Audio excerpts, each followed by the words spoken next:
Hey friends, welcome to eSports, your go-to for all things football. From wild transfer rumors to behind-the-scenes drama, we've got it all covered. Now let's jump into the news. Alright, let's dive deep into one of the most bittersweet chapters in European football. The moment Arjen Robben realized his time at Real Madrid was over, not because he wasn't good enough, but because the club moved on without him. Picture this, the year is 2009. Florentino Pérez walks back into Real Madrid like a CEO returning to his throne.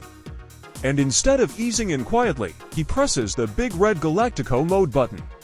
Suddenly, the club is signing superstars like it's Black Friday.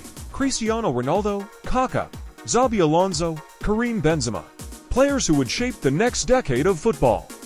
And in the middle of this superstar storm, stood Arjen Robben. A player who had just finished the best preseason of his entire career.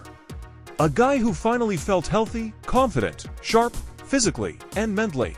Pellegrini trusted him. The system fit him. He was ready to dominate, but that feeling didn't last long. Robben revealed that the club approached him and hit him with a reality check that felt more like a punch in the gut to pay for all these new signings. We have to sell someone, and that someone is you. Imagine hearing that. Not because you failed. Not because you didn't perform. Not because the manager didn't want you. But because you were the easiest financial solution.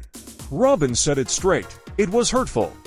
He worked his way through injuries. He built chemistry with Pellegrini. He was actually in the best shape he'd been in for years. And yet, he had to pack his bags and walk away from a club he still believed he could thrive in. And here's the wild part that most people forget. Bayern Munich at that time. They were nowhere near the peak Bayern of 2013 or 2020. They were not the machine that terrified Europe. They were a strong team domestically, sure, but on the continental level, they were rebuilding, searching for identity, looking for the spark that would bring them back among the elite.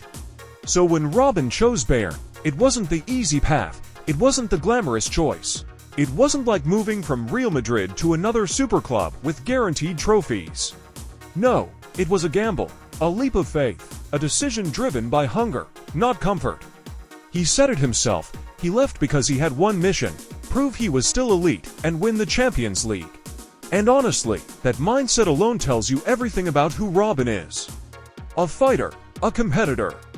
A man who built a legacy on cutting inside, smashing shots with his left foot, and rewriting the script when everyone counted him out, and then Bayern happened. Under Louis van Gaal, then Hanks, then Pep, Robben became the heart of Bayern's evolution. He was no longer just a winger, he became a symbol of their rise. His movement, his clutch moments, his pure efficiency. It all turned him into one of the most decisive players of his generation. Then came the 2013 Champions League final, that iconic goal against Dortmund. That was more than a goal, it was closure, revenge, validation. A statement to the entire world, and maybe a quiet whisper toward Madrid, saying, "See, I was good enough." Years later, when Robben looks back, he admits it openly, leaving Real Madrid hurt. But it ended up being the greatest professional decision he ever made. Because sometimes life pushes you out of a door you wanted to stay behind, just to guide you toward the door you were meant to walk through. If you enjoyed this deep dive into Robben's story, smash that like button, subscribe to the channel, and let me know in the comments, should Real Madrid regret selling Arjen Robben, or was it fate that shaped football history?